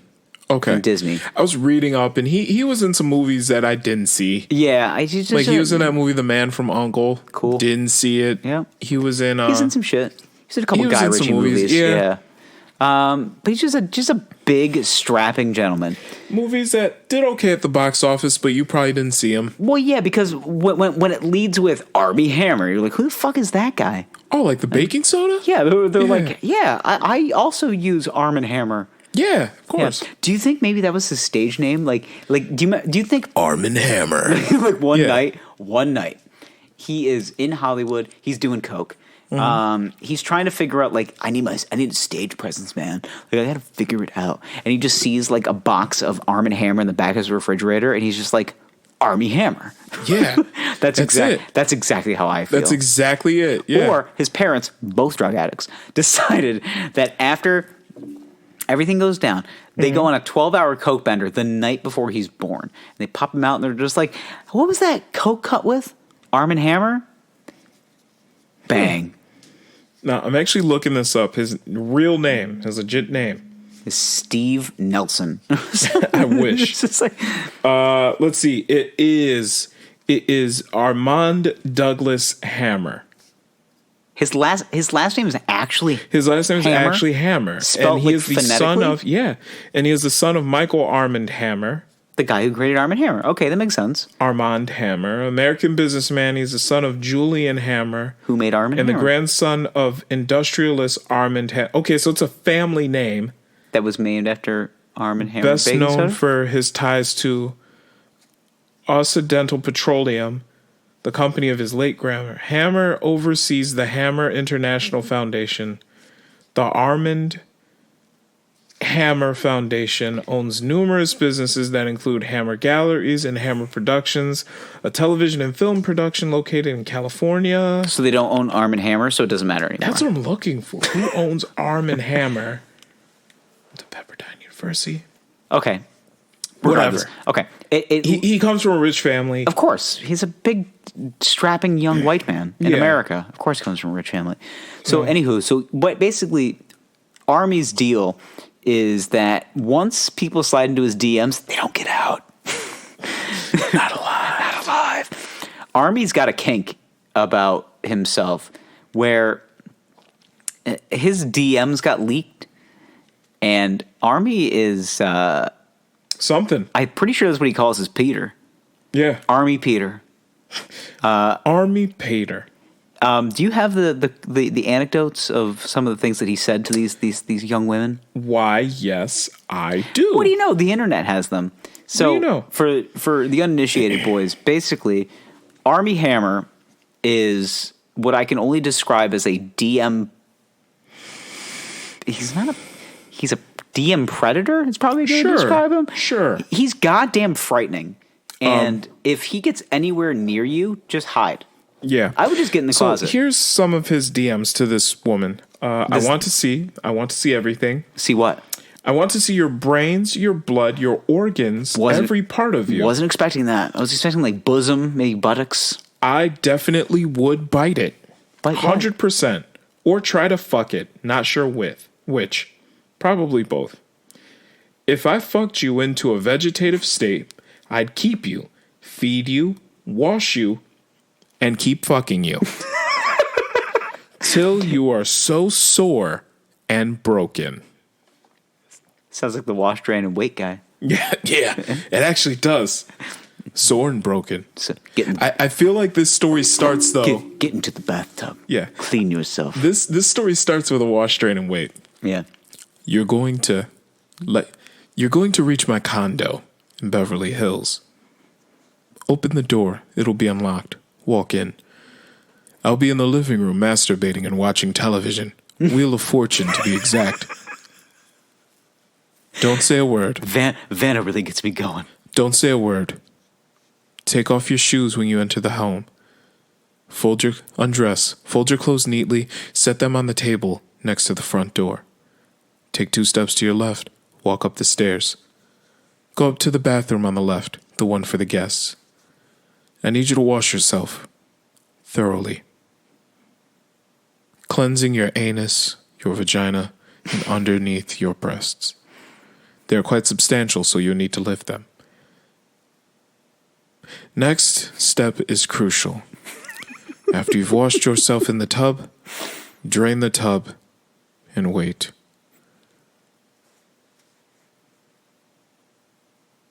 That's it. That's it. You need the dead air there just to seal it. Could you imagine getting such like vivacious instructions from a man like that? Now, mind you, Army Hammer's not an ugly man. I think he's fucked himself to the point where he needs to spice things up so violently and so borderline murdery that he. I think you're born with those homicidal thoughts. Yeah, I'll be honest with you, man. Listen, anybody that wants to go to Hollywood and become an actor is not cool with themselves. So I think this is the real Army. I think this is just who he is as a person. I think he's been a deep, demented, dark soul for a very long time. And now that he has the power and the money to just essentially be like, listen, there's $4,000 on the I love this. on the armoire. Then this is what he said: cutting you into pieces and fucking the pieces. Who says that shit? Yeah. Imagine you go to your wife and just be like, hey, scenario. Yeah. Hear me out. What if I decided, hypothetically speaking, I wanted to cut you up into little pieces and then fuck the same pieces? Fuck said pieces. How would you feel about that? And then I will eat those pieces after I get done fucking them. Can't decide whether I want to eat you or fuck you. Or maybe so those are homicidal thoughts. because here's another thing he said. Think of me eating you. What do you need to walk for? Just lay on a pile on the floor, and I'll fuck you whenever I walk past you. I mean, that's some like. I mean, that's not Christian Grey shit. That's That's another level. that's American Psycho shit. Can't stop think about fucking your actual brain. Oh my God. God. Do you remember when times were simpler? What? When this man talks about being an actual cannibal. Yeah. Like wanting to fuck you and eat you. Yeah, I'm a cannibal. I've never said that to anyone before. Makes me horny. Maybe he just has like these cannibal fantasies. I mean, some dudes are into that, right? Yeah. Whatever makes your dick hard. I mean, I Now, at the guess same so. time, like, how do you feel though if, let's say, he never actually acted on these cannibalistic instincts, but it's just a kink he has. He knows it's wrong. He'll never act on it, but he just likes to explore that fantasy. Could you every now imagine being that horny? Ever? so horny that you want to like cut someone up and eat them and then fuck the pieces? Yeah. I Well, mean, that's very Patrick Bateman. I mean, yeah. everything. The circle of life always comes back to American Psycho. Because we're sex positive boys here. We are. Listen, All right? if you We're not going to shame a kink. No, I'm not going to shame a kink. However, if you commit homicide, But has he committed a homie? I don't think so. Okay. I think that's the I point, think you this know? is just a guy that is just uncomfortably horny. Yeah. That just like this is what I imagine. He just gets so horny. This is a very attractive Hollywood movie actor. Yeah, he's a leading man. He has leading man good looks. Leading man good looks. Very tall, 6'5", very handsome, chiseled fucking brawn jaw. of steel, just giant, sexy man. Yeah. I think he's fucked almost everything that's moved. I think he's now gotten to the point where the only arousal that he gets are these violent sexual fantasies. Mm-hmm. That's the only thing that gets him off. Well, I was reading. He got married in 2010. How long did it last? They're still married. Yeah, look Wait, at this. they're still married, and he's and are these Yeah. these are slidden DMs. Yes, these are slid in DMs. Okay, so is he just they a got man married that's in 2010. They've been married for 10 years. He's 34 years old. okay? So he's 24. He when was he got married. 24 when he got married. Which, let's be honest, you fire off some nuts before you're 24. You should You fire off a few. kill some clips. But let's You have say, to discharge the firearm before you understand how to use it. and we know people that were still single beyond the age of 25. Yeah, well, yeah, Okay? yeah, that's normal. Were you one of those people? No, I got wifed up around that age, 25, 26. Okay. Yep. Now, the number of poon that you snooch after college increases, doesn't it? It depends. Okay. Yeah, I think it does because I think you get a job, you become more comfortable with yourself. Yeah. You start Well, to figure out who is Patrick you. Bateman. You get more comfortable with yourself. You get more comfortable swinging for the fences. Fuck it. Whatever. Chicks dig the long ball. Yeah. And I feel like those numbers, especially for our friends that are still single, I feel like those numbers have gone up. Yes, they should. As they should. I feel like those numbers have gone up, okay? Mm-hmm. So I feel like he probably had multiple opportunities to conquer some snooches post collage or post. 24 years, still pretty young, and he got married. Yeah.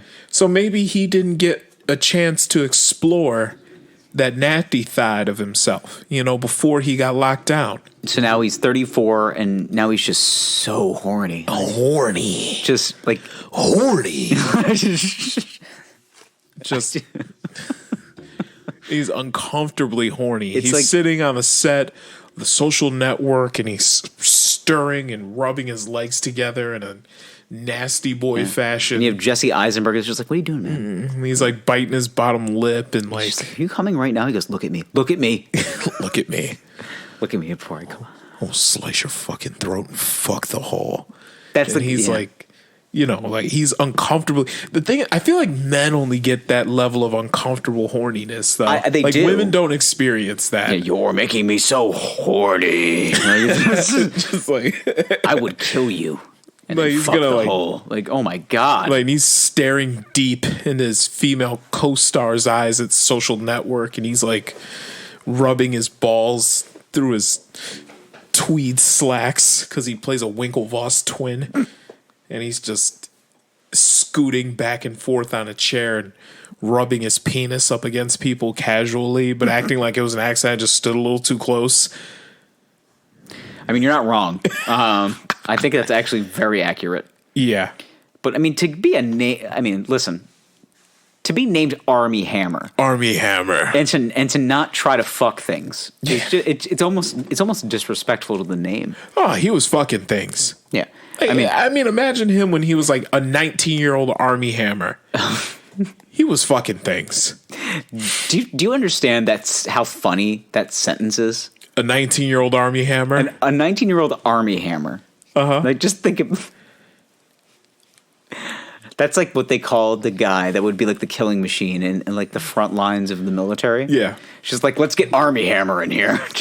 Get Army Hammer in here. He's 19 years old, full of piss and vinegar. And cum. So much cum.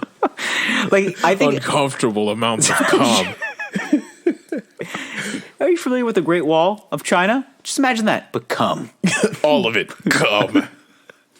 The problem with him is that I think he's an undersexed sex addict. Okay. And this is his venting process. So women, I'm sure his DMs are flooded.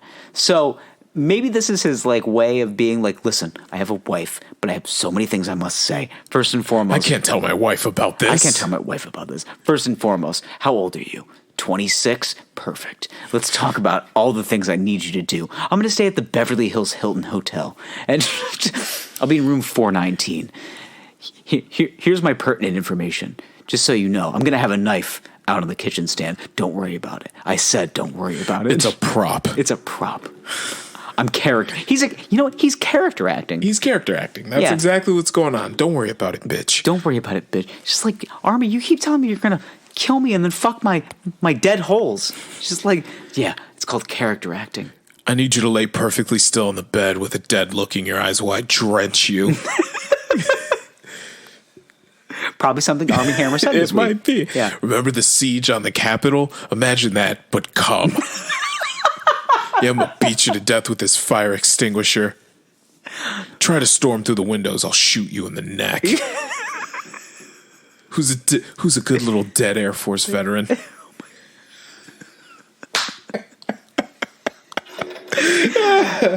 There's always that part we get about an hour and a half into the podcast where I take it too far. Do you think he makes her do that and then when he finishes he says, "Call me Hammer"?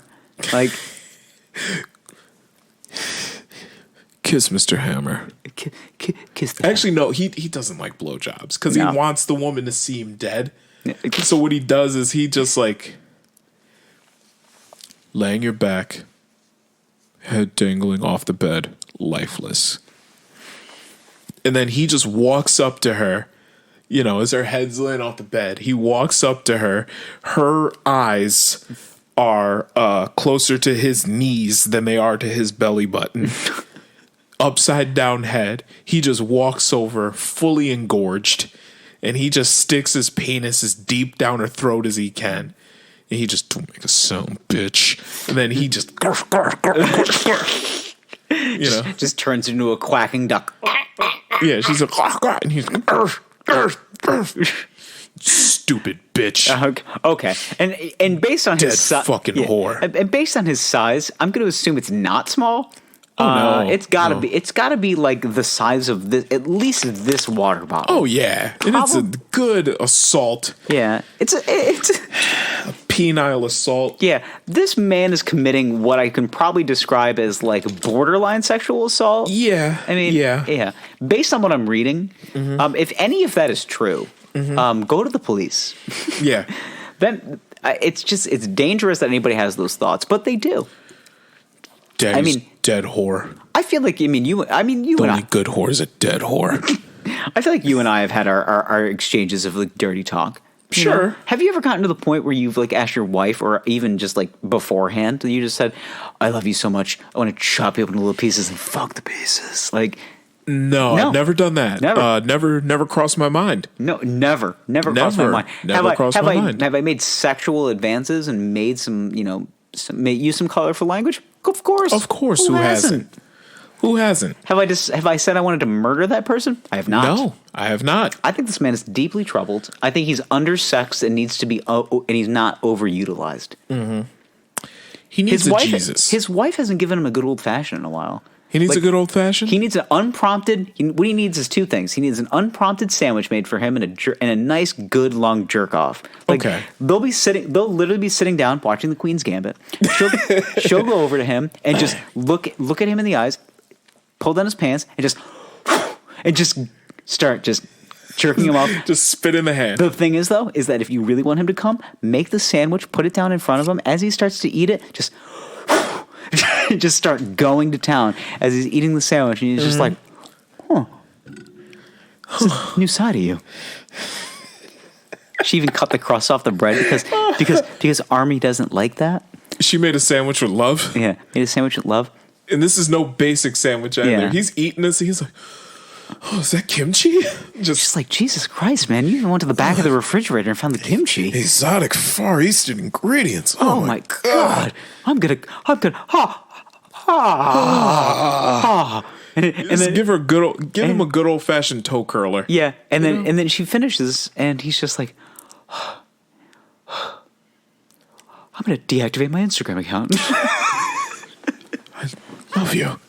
Later on that night, when he's laying in bed thinking about what happened earlier that day, he's gonna go right to Twitter, and he's going to unfollow some people. He's gonna make some very sound decisions. He's gonna make some decisions. He's gonna delete some DMs, unfollow some people.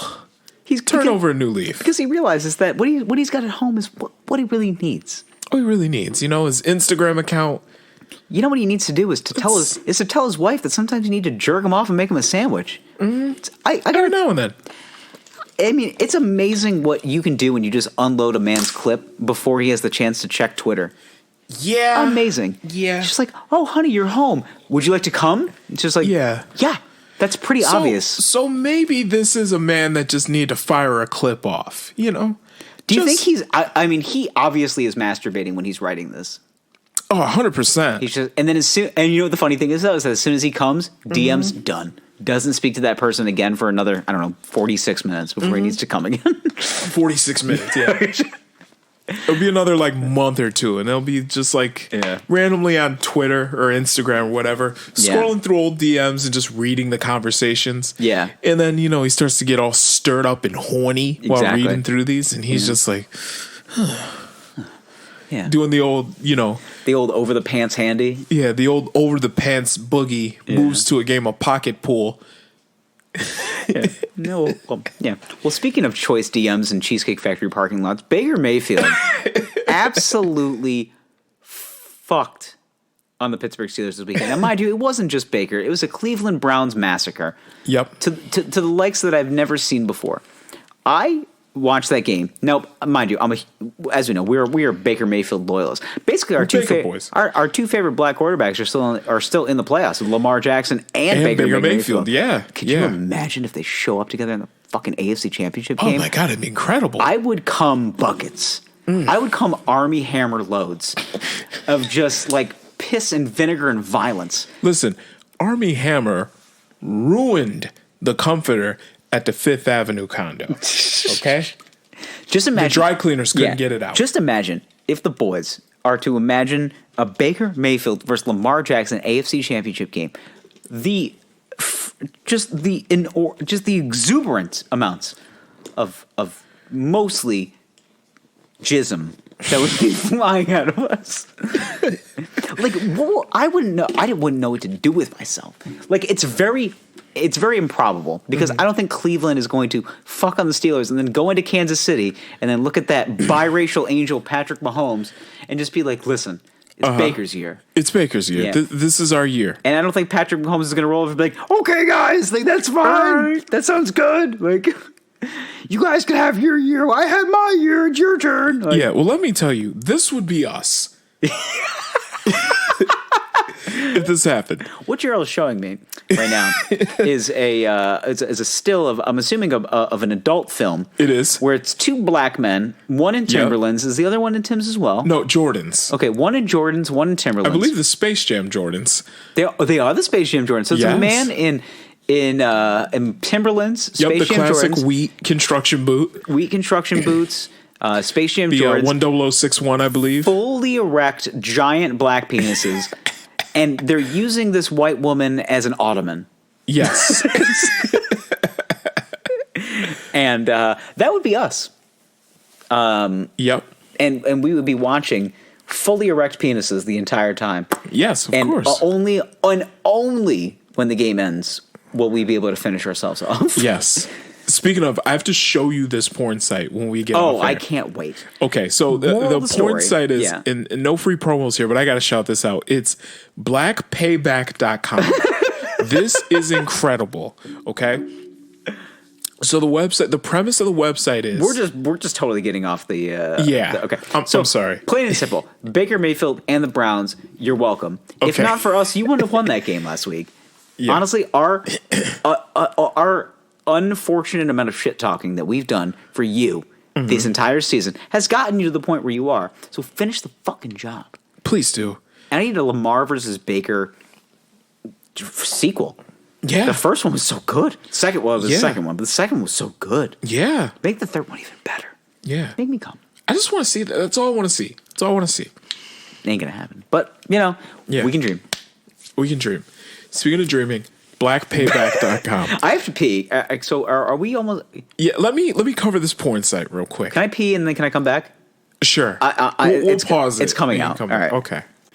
So, boys, we're back.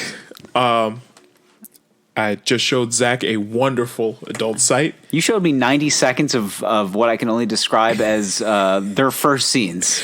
Yeah. Well, rough first scenes. I'm not going to lie. Boys, as you all should be at this point, most likely, you've watched pornography before. I would assume so. I'm going to assume that you've stumbled across some free, even paid sites if you're one of those rich boys. What I just watched was what I can. I'll be honest. I don't know anybody in those scenes. Never seen them before. Some of the male talent. Some of the male talent I've seen before. They're familiar faces around the industry. Yes, but the women. Well, I'll put it this way: they're not top female earners. To put it lightly. That's not even light enough. You should just be like, I've never heard of these people. Yeah. And here's how I'll describe it. If your first scene involves a dog bowl, you're having a rough go of it. It was a rough day at the office. Yeah. If the dog bowl is to be used for your own vomit and then piss afterwards, Yeah. it's what I would consider just taking that telemarketing job. Just do it. Please. Like, so I moved out to LA and I thought I was really gonna like make something of myself and I was just gonna take this like shitty telemarketing job, but I got offered this great Acting gig with this company. It was called Dogfire. And basically all I gotta do is just have sex with a well-endowed black man for about 25 to 30 minutes and throw up in a dog bowl. I'm sorry, what was that last part? I have to throw up in a dog bowl. And this is going to take your acting career off? Yeah. It's going to be on blackpayback.com. It's really a social commentary on white nationalism. Yeah, it's an allegory about Yeah. It's just like it's not about rap music. Yeah, it's really an allegory for change. It's actually an allegory for change. Well, the black man fucks the white woman. He's sticking it to Donald Trump, right? Right. Yeah. Sure. You fucking a birthday cake right now.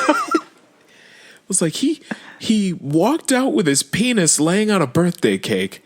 What was it supposed to do? Not suck the dick? And then he was wearing a Timberland boot and he put it on your head while fucking you from behind. Yeah.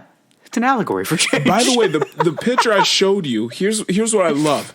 Man's had on Timberland boots, a very sturdy footwear decision, okay? He was also wearing knee braces. This man's a veteran, okay? And we've talked about the grizzled porn veteran before. You know, he brings a foam roller to set before he does his scenes. He's got to stay limber. He's got to stay loose, got to stay limber. You know, he's going to work up a little bit of cardio before he does in there. Yeah. Like, he's got aggressive stretches, various calisthenics. It's like, what the fuck's Mike doing over in the corner? Hip exercises? He's opening his hip flexors where he shoots his scenes. Yo, Mike stretches for easily 1 hour before we have to shoot. Yeah, that's just what he does. Just the process, man. You know, he's a real lunch pail kind of guy. You know, he gets there early, leaves late. Yeah, he drinks a Bang Energy and then he fucks. Yeah. I just love to imagine the grizzled porn veteran that shows up with a giant duffel bag before he shoots his scenes. Like, what's in there? It's like, well, he has like, you know, like he's got like a foam roller in there. He's got the elastic band so he can stretch out his hammies. A selection of footwear choices. You know, should I go with the beige Timbs today? I also got I got the black ones. You know, well, like he's got like a pair of Jordans in there. He's got a pair of Timbs in there, like all just in case. Yep. Everything's high tops. Yeah. You know, he's got like his athletic socks in there. He's got the crew socks that roll over. Mm-hmm. You know, he's got it. Then he pulls out. You know, he gets done. He pulls out like the knee pads. He has to like pull them up. He's got a shooting sleeve. The shooting sleeve. He's like, why? I don't know.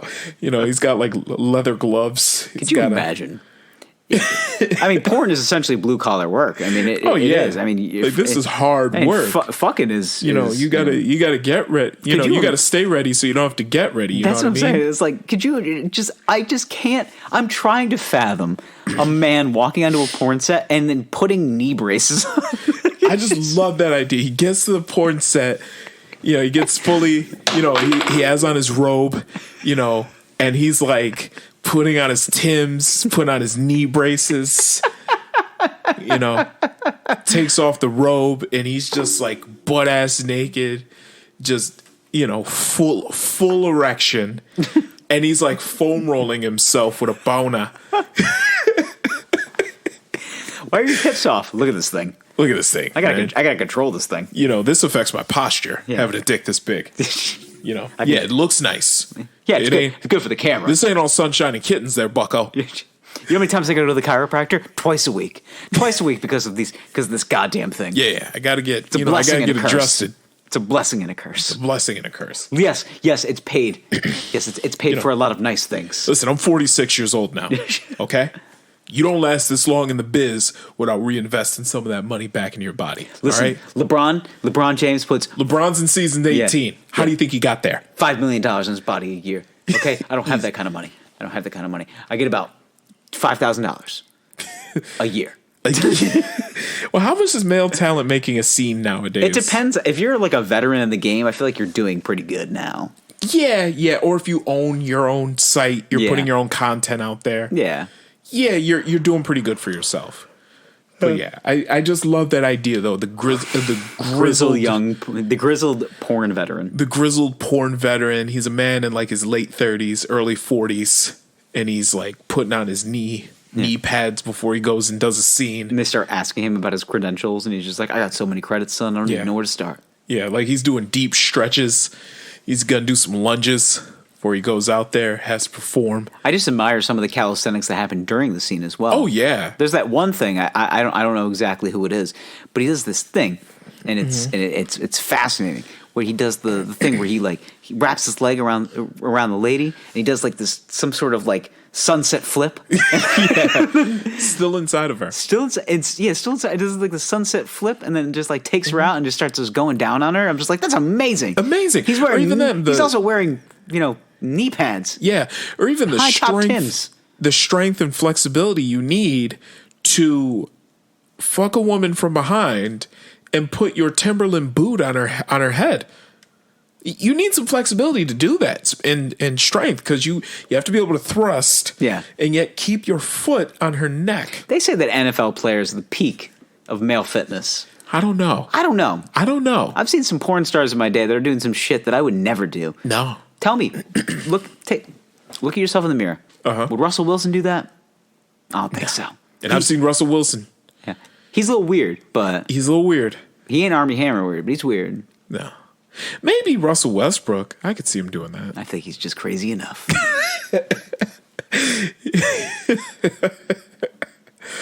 Well, with that being said, boys. Well, that being said, it's been a hell of a night. We've crossed many different topics and things and stuff, and it's just another day in the life of the Wine Boys podcast. Yep. So, another journey into our minds, deep depths of our soul. Deep. If you would be so inclined, before the world burns to the ground, we got a kid we got to put into college. So teespring.com/stores/the Wine Boys. I don't have a kid. He's got a kid to put into college. Honestly, if you can spare a couple bucks and buy a shirt, that'd be really helpful. Yeah. This podcast, we hope, is giving you guys some sort of, sanity. Yeah, if you find value in this podcast, if it brings any entertainment, any light into your life. Like, view, subscribe. Yep. Check it out. Otherwise, boys, we love you. We do, with all of our aching hearts. And we promise we won't DM you with all of our, scary, deep, dark thoughts of all the things we want to do to you. Yeah. Because if you buy a shirt, wash, I'll cut you up and fuck your pieces. Drain. Wait. The bathtub is hot. Well, ripping hot. Well, 25 minutes ago it was ripping hot. It's borderline lukewarm. It's a little chilly now. Enough to make your nipples hard. All right. Well, this has been fun. Good luck with everything. A lot of. We didn't even talk about the college football national championship last night. I mean, did it go how you thought it was gonna go? Yeah. Alabama won by a lot. By 1,000. Yeah. The announcer, Chris Fowler, who's one of the best in the game, used the term the Bama bludgeons the Buckeyes, which I was like, yes. That's essentially, bludgeoned is a very good word. What was the score? 52-24, something like that. It was exactly that.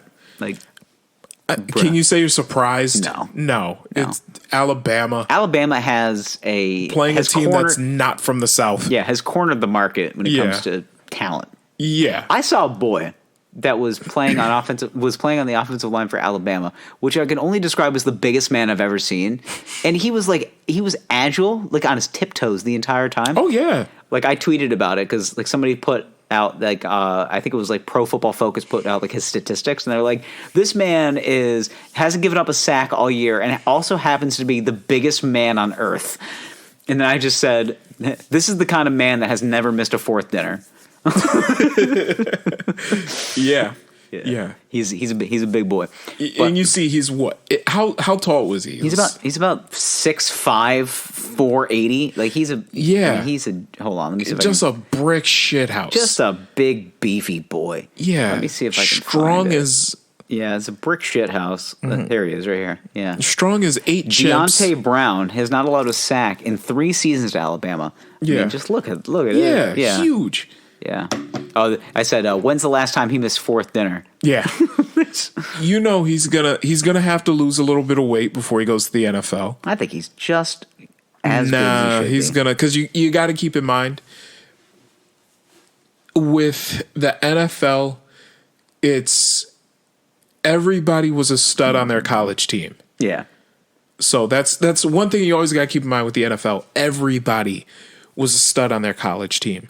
Just how when you get to college, everybody was a stud on their high school team. Of course. Everybody was a stud on their college team. You're playing against studs, and all of those guys were elite level when they were in college. So you're nothing special once you get to the NFL compared to these other guys. Like, you're just one and the same. You're one and the same.